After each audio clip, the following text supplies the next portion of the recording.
আসসালামু আলাইকুম, আমি তাসনিম জারা। বাংলাদেশের রাজনীতি এবং শাসন ব্যবস্থায় দীর্ঘদিন ধরেই একটি প্রশ্ন বারবার ঘুরে ফিরে আসে। সেটি হলো, আমাদের গণতান্ত্রিক প্রতিষ্ঠানগুলো কি আসলেই স্বাধীন, নাকি সংবিধানের কিছু ধারার বেড়াজালে আটকে আছে জনগণের প্রকৃত ক্ষমতা?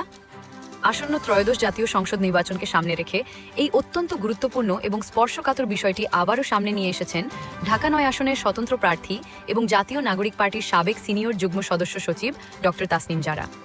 মঙ্গলবার ১৩ জানুয়ারি ২০২৬ রাজধানীর আগারগাঁওয়ে বাংলাদেশ চীন মৈত্রী সম্মেলন কেন্দ্রে অনুষ্ঠিত হয় সেন্টার ফর পলিস ডায়ালগ বা সিপিডি আয়োজিত বিশেষ সংলাপ নাগরিক ইশতেহার ২০২৬। দেশের বুদ্ধিজীবী, রাজনীতিবিদ এবং সংস্কারকামী মানুষদের এই মিলন মেলায় ডক্টর তাসনিম জারা আঙুল দিয়ে দেখিয়েছেন আমাদের রাষ্ট্রকাঠামোর সেই অদৃশ্য ফাটলগুলো যা গণতন্ত্রকে শক্তিশালী হতে দিচ্ছে না। ডক্টর জারার বক্তব্যের মূল সুর ছিল, বিদ্যমান ব্যবস্থায় গণতান্ত্রিক জবাবদিহিতার কাঠামো অত্যন্ত দুর্বল। কিন্তু কেন তিনি এমনটি বললেন? আসুন তার যুক্তিগুলো একটু গভীরভাবে বিশ্লেষণ করা যাক। প্রথমেই আসা যাক সংসদ সদস্যদের ক্ষমতায়ন প্রসঙ্গে। আমরা জানি, গণতন্ত্রের সংসদ হল সকল ক্ষমতার উৎস। জনগণ ভোট দিয়ে একজন এমপি বা সংসদ সদস্য নির্বাচিত করেন, যেন তিনি সংসদে গিয়ে জনগণের কথা বলেন। কিন্তু ডক্টর তাসনিম জারা আমাদের মনে করিয়ে দিয়েছেন এক রূঢ় বাস্তবতার কথা। তিনি বলেন, বিদ্যমান ব্যবস্থায় একজন সংসদ সদস্য চাইলেও তার নিজ দলের সিদ্ধান্তের বিরুদ্ধে ভোট দিতে পারেন না। যদি তিনি তা করেন, তবে সাংবিধানিক নিয়মে তার সংসদ সদস্য পদ বাতিল হয়ে যাবে। এর ফলাফল কি দাঁড়াচ্ছে? এর ফলাফল হলো, একজন জনপ্রতিনিধি সংসদে গিয়ে আর জনগণের প্রতিনিধি থাকতে পারছেন না। তিনি হয়ে যাচ্ছেন শুধুই দলের প্রতিনিধি। তার এলাকার মানুষের স্বার্থের চেয়ে দলের সিদ্ধান্তই তার কাছে বড় হতে বাধ্য হয়। সাংবিধানিকভাবেই তার হাত পা বেঁধে দেওয়া হয়েছে। ডক্টর জারা আরও গভীরে গিয়ে প্রশ্ন তুলেছেন ক্যাবিনেট বা মন্ত্রিসভার জবাবদিহিতা নিয়ে।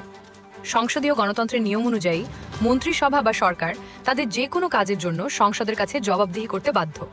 কিন্তু সংসদের এমপিরা যদি দলে ভয়ে সরকারের কোনো ভুল কাজের সমালোচনা করতে না পারেন বা সরকারের বিরুদ্ধে ভোট দিতে না পারেন, তবে মন্ত্রিসভাকে প্রশ্ন করবে কে?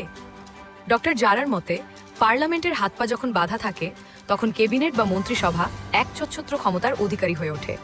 সেখানে জবাবদিহিতার আর কোনো জায়গা অবশিষ্ট থাকে না। এটি গণতন্ত্রের জন্য একটি বড় অশনি সংকেত।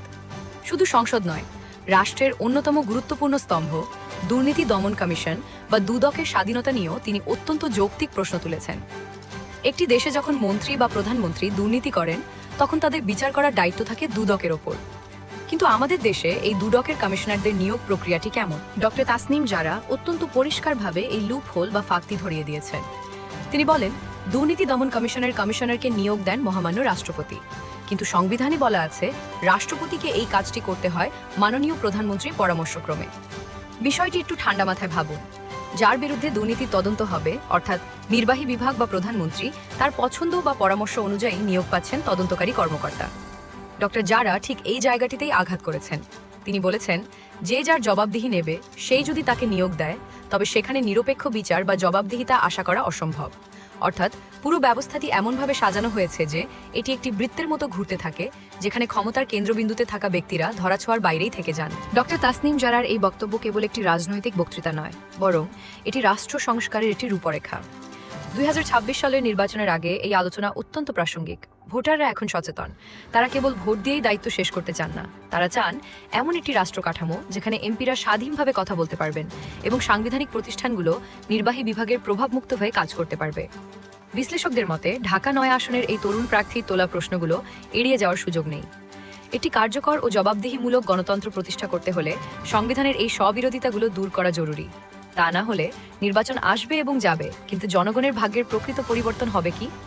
আগামী ১২ ফেব্রুয়ারি ব্যালট পেপারে জনগণ হয়তো তাদের রায় দেবেন, কিন্তু ডক্টর তাসনিম জারার এই বিশ্লেষণ আমাদের চোখে আঙুল দিয়ে দেখিয়ে দিল, শুধু মানুষ পরিবর্তন করলেই হবে না, পরিবর্তন করতে হবে এই ঘুণে ধরা সিস্টেম বা ব্যবস্থাকেও। প্রিয় দর্শক, ডক্টর তাসনিম জারার তোলা এই সাংবিধানিক সংকট ও জবাবদিহিতার প্রশ্নগুলো কি আপনি যৌক্তিক মনে করেন? বিদ্যমান ব্যবস্থার পরিবর্তন কি আসলেই জরুরি? আপনার সুচিন্তিত মতামত আমাদের কমেন্ট বক্সে জানিয়ে দিন।